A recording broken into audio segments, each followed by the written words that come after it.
Alright, so before I start this story, I'm going to tell y'all that taking pills that are not prescribed to you or taking them the way that they're not, or the way that they're prescribed, it's not good and you should never do it.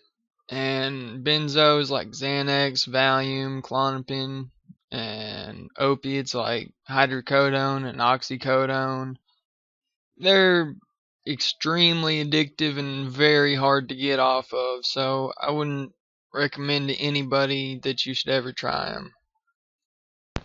Alright guys, so today I have a story to tell y'all about the time I was withdrawn from Xanax and opiates at the same time, and I went crazy and ended up in the psych hospital. So I don't really know where to start this story, but I guess it all started when I got jumped while trying to sell a half ounce of weed. And this dude, I don't know, I'll tell y'all the story about getting jumped some other day, but I ended up having really bad PTSD from it, and it just fucked up my whole life. And so I ended up going to the doctor, and she gave me a prescription of Xanax. And she only gave me 6 of them. And it was only like 6 half-milligram ones, so it was like, it equaled 1.5 Xanax bars. But I realized that the Xanax was actually helping me pretty well. And then she wouldn't give me any more because I was only, I think I was 16, maybe 17. No, I was 16. And she wouldn't give me any more, so I ended up calling up a whole bunch of people and ended up buying some. And I started out taking half a milligram at a time, or no, I was taking 1 milligram at a time 3 times a day.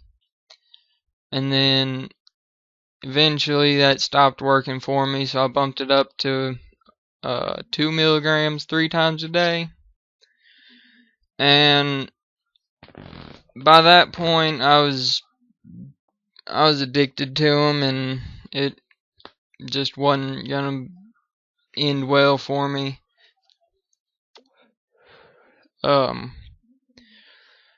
I ended up like skipping towards the end of this story. I ended up taking 10 to 15 Xanax bars a day, so that was like, or well, I guess 9 to 15, because I was taking 3 to 5 or 3 times a day, just depending on how I was feeling that day. But then I also, while I was buying the Xanax, people were trying to sell me like Percocets and Roxycodone and all kind of other opiates and shit. So I ended up buying a whole bunch of those and taking 5 or 6 of those a day for, well, 5 or 6 of those and 9 to 15 Xanax a day for like 3 months, 2.5, 3 months. And I was selling weed at the time to make all the money to be able to buy those, because I was spending like $150 a day on just pills. And I mean, and then we were smoking a half ounce to an ounce a day of weed, so it bumped that fucking number up real high. And I don't know, I think I quit. No, my dude, he quit fronting me, and so I didn't have any money, couldn't buy any pills. And I ended up not having any pills for a couple days and started withdrawing. The first couple days, it was like hell. Like, I was so sensitive to light and just touching things. It was like, I don't know, me and my buddy, we went to the GameStop one day, or it was like the second day that I hadn't had any pills.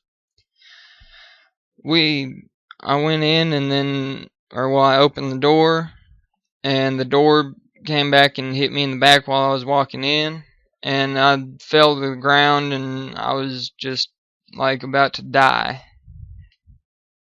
But then after 4 or 5 days of withdrawing and not being able to sleep or eat at all, I started hallucinating and freaking out. The first thing that I kind of remember hallucinating about was, since I was selling weed and I was really paranoid because of the PTSD and shit, I had cameras set up around my house, like looking out windows and just looking all around my house. I looked at the TV monitor that had all the cameras on it, and I hallucinated that I saw this guy climb up in the tree in the front yard, and he was wearing a scream mask and he had a sniper rifle. So at that point I started freaking out and started texting people really, really random shit. Towards the end, I texted my buddy that I went to GameStop with. I texted him if he wanted to buy the bottom of a taxi cab.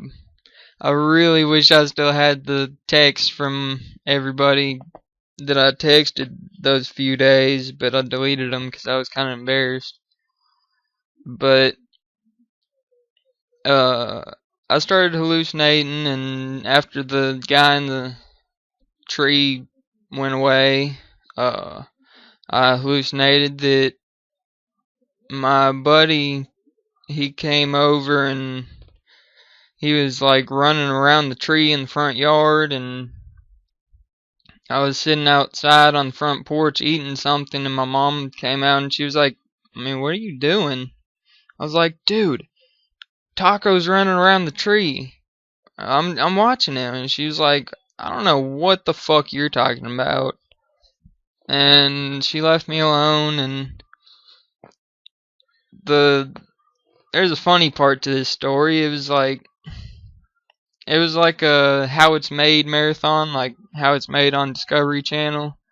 It was on for like an entire week, and with like no commercials or anything. And I had it on that, and I guess I couldn't find my remote, or I was too fucking weirded out to change the channel. So I was having weird hallucinations about being in like the 1910s and 1920s and shit, and fucking, I don't know, way back. And then How It's Made Dream Cars like premiered that week. So, and it was like some like travel week or some shit. So it was like they were traveling to big cities like fucking Tokyo and Dubai and all this other shit. And I thought I was actually there. And How It's Made Dream Cars was on. So I thought I was in these big cities driving around fucking Ferraris, Lamborghinis and shit. And my buddy that went to GameStop with me, he came over and started fucking weirding out bad. I was like, dude, we gotta go to the fucking airport now. My Ferrari's there. He was like, dude, what? What fucking Ferrari? And I was in South America for a day or two, and thinking, like, hallucinating about robbing pill not pill dispensaries, but pill manufacturers and all kind of other shit. But the last day before I went to the psych hospital, I was hallucinating and texting my dealer a whole bunch of weird shit, and he eventually came over and stayed with me, but because I started texting him stuff about, like, I thought people were running across my roof trying to buy fucking cocaine from me, and fucking I thought cartel people were trying to sell me a whole bunch of gemstones, and they had a damn dump truck in my driveway, and they just dumped a whole big load of gemstones that I had to pay them for, and I had no money, so I was freaking out about that. And my buddy Taco, like he, I, I thought that I had gotten the cartel people, like, gotten their connection from him, and I was freaking out because I didn't have any money to pay these guys. And I called Taco, and I don't know, I was freaking out hearing shit, and I heard him whisper in the phone, "Run, run, they got me." And I started freaking out, and I ran in my mom's room, told her that and I thought people were shooting out my windows because I had somebody's gun that they wanted or something.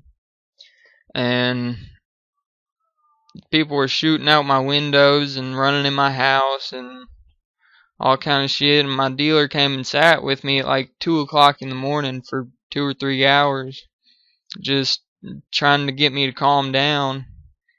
And he ended up having to leave, but he was like, "Dude, I'm not leaving until your mom gets up and takes you to the hospital." So I woke my mom up, we went to the hospital, and I was freaking out because I thought the cartel people were following us the whole time. And we went to the hospital, they fucking gave me a whole bunch of damn benzos and opiates and made me come back a little bit, but I was still fucking tripping out hard. And then I don't really remember 3 or 4 days, but like the first 3 or 4 days when I was in the hospital. But I remember this girl that lived in my neighborhood. I thought she was in there with me, trying to slip me Xanax bars underneath the door in my room. And then I thought I killed her cousin. So I was like freaking out about that. I thought I killed him when I was in the first hospital, not the mental hospital. But so I was freaking out about that, and I tried to write a fucking note to her on like a gum wrapper or something. Something stupid, and I don't know. Then I just remember coming to one day, and I was all good. And well, one night I was freaking out so bad in the mental hospital that they tackled me and shot fucking 2 shots of Haldol in my ass. And 1 shot of Haldol is supposed to put down like a fucking elephant. And 2 shots didn't do anything to me. I was still going ape shit. But then I was in the mental hospital for like it was either 12 or 14 days. But I met some pretty interesting people in there. It was all people under the age of 18 in there, and I was entertaining everybody with all my stories from selling weed and shit. But I hope y'all like this story. I have many more to come. I just need ideas to bring those stories back, because I can't remember them all right now. But it's been good. My name's James, and I'll see y'all later.